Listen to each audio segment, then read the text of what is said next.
Is the world divided by borders on a map or by the religions and cultures inside our hearts?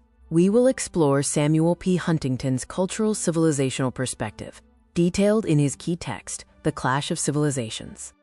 The theory emerged in the post-Cold War period after the end of the ideological conflict between capitalism and communism. Huntington posed a critical question. What would be the main source of conflict in the New World Order? His answer was culture and civilization. Huntington's idea began as an article in Foreign Affairs in 1993. It was later expanded into a book in 1996, which quickly sparked one of the most significant debates in international relations.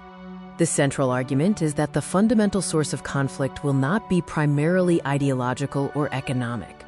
Instead, the great divisions among humankind and the dominating source of conflict will be cultural. A civilization, according to Huntington, is the highest cultural grouping of people.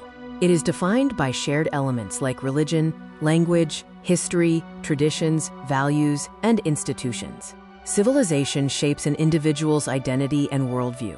Culture is seen as more critical than ideology because ideologies can change, but cultures are deeply rooted. Cultural differences are considered more permanent, less negotiable, and often emotionally charged. Huntington identified 8 major civilizations: Western, Confucian, Chinese, Islamic, Hindu, Japanese, Orthodox, Latin American, and African. The status of the African and Buddhist civilizations is sometimes debated.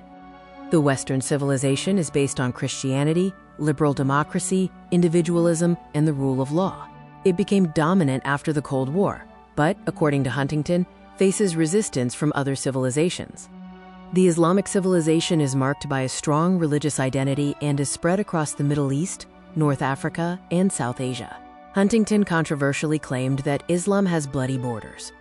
The Confucian civilization is centered on China, emphasizing values like authority, discipline, and collective harmony.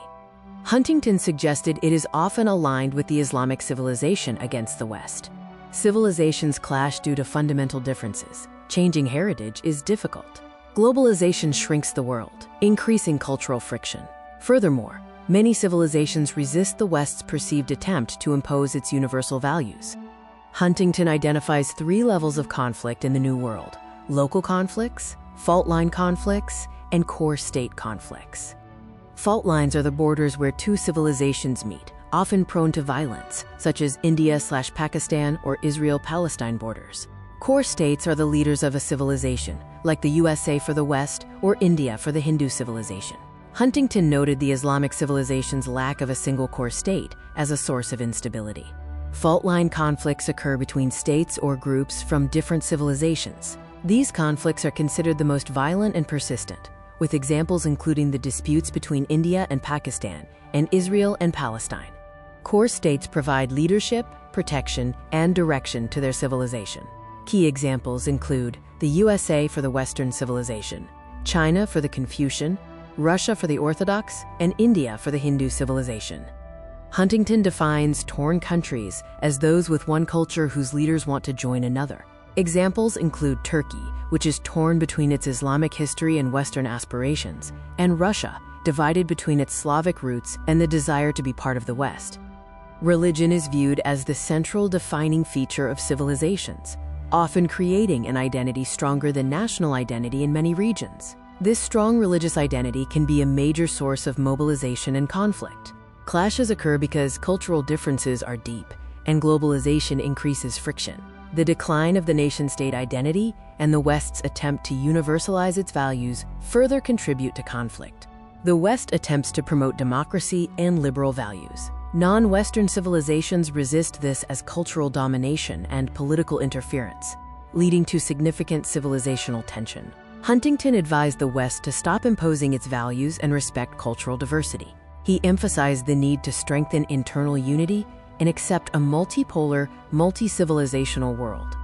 The theory suggests world politics will become multi-civilizational and multipolar, with alliances based on culture rather than ideology. Global institutions will increasingly face cultural limits. The theory gained significant attention after the 9/11 attacks, the rise of religious extremism, and conflicts in the Middle East, which many observers saw as validation of Huntington's ideas.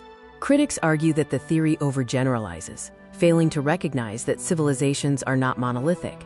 It is said to ignore internal conflicts and underestimate the diversity within civilizations. Another criticism is that the theory stereotypes Islam as violent, reinforcing an us versus them mindset and encouraging cultural fear, thus promoting Islamophobia.